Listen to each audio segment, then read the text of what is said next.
Isizathu sokuthi sikuthinte namhlanje ingoba uyatrenda kulezi insuku ku social media. Mhlawumbe siqale siconfirm ukuthi yakho le social media wena opostayo izinto ezivelayo kuyona? Yebo, eyami mina opostayo.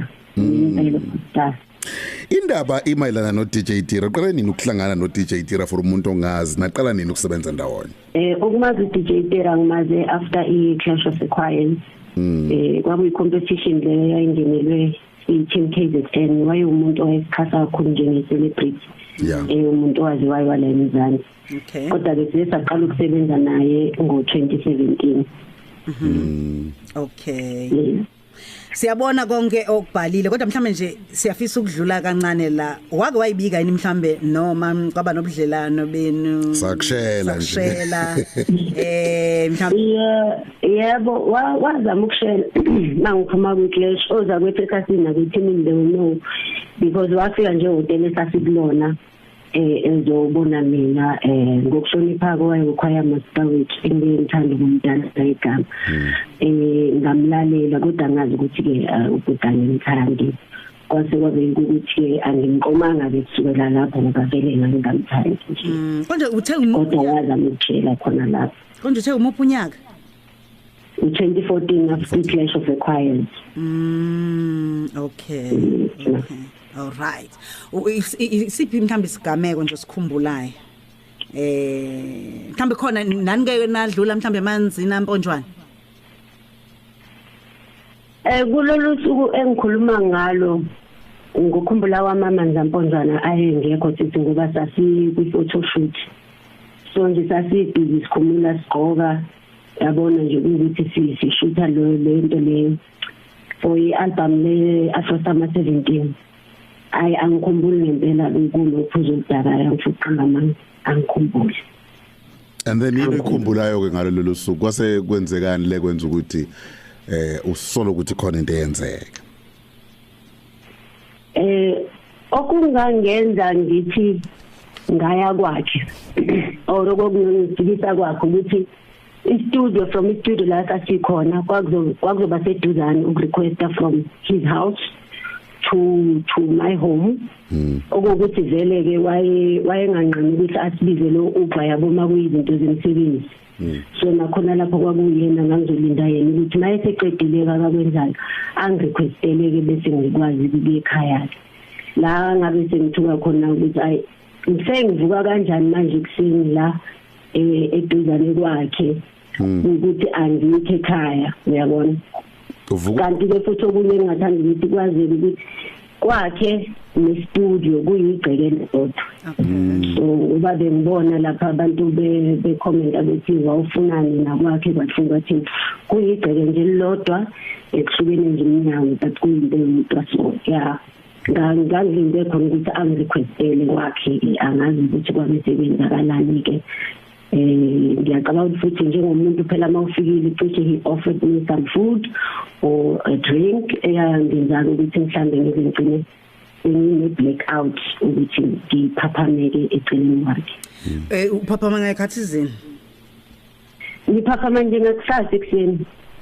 Ngizokhumbula futhi ukuthi kwakuyisonto ngoba uma ngivuka uyafika kancane ngqondweni ukuthi ngaphezulu wayengagqokile yena ne bathi angimpenyanga ngifica ngamanzi wayengagqokile ngaphezulu kuba ukuthi ingqondo yami ithi it's a Sunday ngiyibone futhi kancane eshaweni ngigeza till ngibona sengigqokile ileyo nto engikhumbuza ukuthi kwakuyilolo suku i-outfit engigqokile on that day because i-outfit engashutha ngayo kwi-photo shoot and it was a Sunday because yabona makade uhleli nesithandwa sakho umuntu then useyakuvalelisa and ungithinta ngendlela engathi nje ucomfortable yabo yimi ngedwa odidekile ukuthi ayibo kwenzakalani la engathi usenano kuyenza ukuthi engathi befisa ukuthi umuntu ohambayo uyayibona lonke and I was like no ngicela ukwenza into right and isandini mina ngicela ungirequestele ngenkonzweni from there ke ngasuka ngaya straight enkonzweni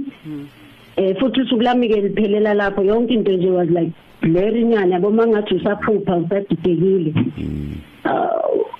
usayibuza nje ukuthi kahle kahle kwenzakalani nje okay kwangani kuleso simo kanjalo Ku recollection yakho izinto ezenzeka uyakhumbula ukuthi uvuke ugqokile or ungagqokanga empedeni?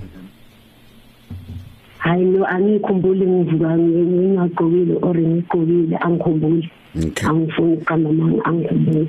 Mhlambe but I know ukuthi into engangigqokile cishe kwakuyisketi futhi. Kwakuyisketi ngoba leso sketi engisikhumbulayo ukuthi ngahamba ngaso ngayo enkundleni. So angikhumbula ukuthi mina ngava nginqunu ongangenqunu. Njengomuntu oshocked uyangena uyogeza umzimba wakho yakutshela ukuthi khona into engathi yenzekile o mhlambe nalokho angeke usakukhumbula njengamanje. Yes, umuntu wesifazane uyezwa ukuthi khona yenzekile la. Uyakuzwa nje lokho ukuthi khona yenzekile lana kuyukuthi ke ngangenayo ishow yabo ngoba ngisajidekile. But ngathi ngicwalisele kana ngendlela akasafisa ukuthi engabe ngiyahlala naye ngayo yabo ukuthi hayi man if bengekwazi ukuthi ngiyenzekile and then the next day lo muntu behave kanje uyayibona lonto leyo phela kumele ngabe sonke in shock kubeke kuthiwa mhlambe whatever mina bengithathile ngayizolo nayo beyithathile yabo bele sithi masivuka ngakusasa sonke sithuka ukuthi ayikwenzakalani la but no yena he was too relaxed ukuthi ngingathi mhlambe akakhumbuli ukuthi kwenzakaleni. Mhlambe omunye umuntu uzothi njoba sibheka nasey'nkundleni zokuxhumana bathi abanye umsuka wendaba uma silalela ngendlela obhale ngayo umsuka wendaba ey'nkundleni zokuxhumana ubungeneme ngemali okwakumele uyithole zomculo enani kade niwenza naye uDJ Tira. Ungathini kulaba abathi hayi isizathu sayo yonke lento ingenxa yokuthi mhlamba ama payments akho awutholanga ukukhokheleka mhlambe yikho usukhipha into ukuthele njengale bese bethi abanye futhi ubuthuleleni isikhathi eside kangaka mhlambe ingaba yilo mbuzo mbili yabantu izinto abayibuza ey'nkundleni zokuxhumana. Okay, to be honest mina bese ngilashile ithemba ngamaculo ukuthi khona mhlambe imali ngiyithola yabo bese ngilashile nje futhi ngangenza uqolo nje ngakho but ukuqala kwami ukuposta vele kwakungumi expose ukuthi udlalile ngathi siyama upcoming artist. But then ngithe mase ngibona indlela katatazele ngayo esabona nje lawo ma-post ngabona ithuba lokuthi hayike ilo leli thuba ngoba uyafisa ukuthi ngiwadelete yabona ama-post ukuthi angivele ngivuselile yasuka ukuthi ngicela angichazele ukuthi kwenzakalani and that was my only condition ukuthi ke nake ngingathi mhlambe after that ke sekukhona imali engathi ngiyayithola yamaculo yabo from him kahle mina I make peace with amaculo ukuthi awangenzela ngalutho njengoba mhlambe ayichaza ibona nje lokho engakusho ukuthi ngithema ngibona ukuthi useyatatazela uyanyakaziseka ngendaba yalawa ama-post ngabona ukuthi okay ngicela ukubuza ukuthi kodwa kahle kwenzakalani ngalolu yathi ngoba bekusuku nje bengizamile ukulibhlokha ngayo yonke indlela yabo mawuzopretend ngathi into ayikazi yenzeka kodwa deep down bengazi ukuthi lento iyangihlukumeza yabo ngoba mina ngumuntu okholwayo and every time kubizwa ama-altar call wabantu abalale into wrong the first person that came to mind or the first day ebefike engqondweni yami was that day with time there is a day where I really don't know ukuthi kwenzakalani so bekuyona inhloso yami ukuthi angithole i-closure yabo ngikwazi ukuchazela ukuthi kwenzakalani bese ke ngiyawadiliza ke nalama post asekhala ngayo ngoba bengiyona inhloso yami ngimngcolisa ngegama lakhe yabona so nje it's not about imali and if it was about imali kade engibuza ukuthi ufisani ngifisa ufisa ukuthi angenzeleni mina ngifisa ukuthi angenzeleni yabo but bengimtshela ukuthi I can't come up with the amount yemali engathi isusa yonke mhlambe lento engi-experience except for ukuthi wena kudungichazela ukuze ngibe ne-closure ngibe ne-healing ngikwazi ukuthi nami ngiqhubeke nempilo bese sikhuluma ngomlungiseka kwamaculo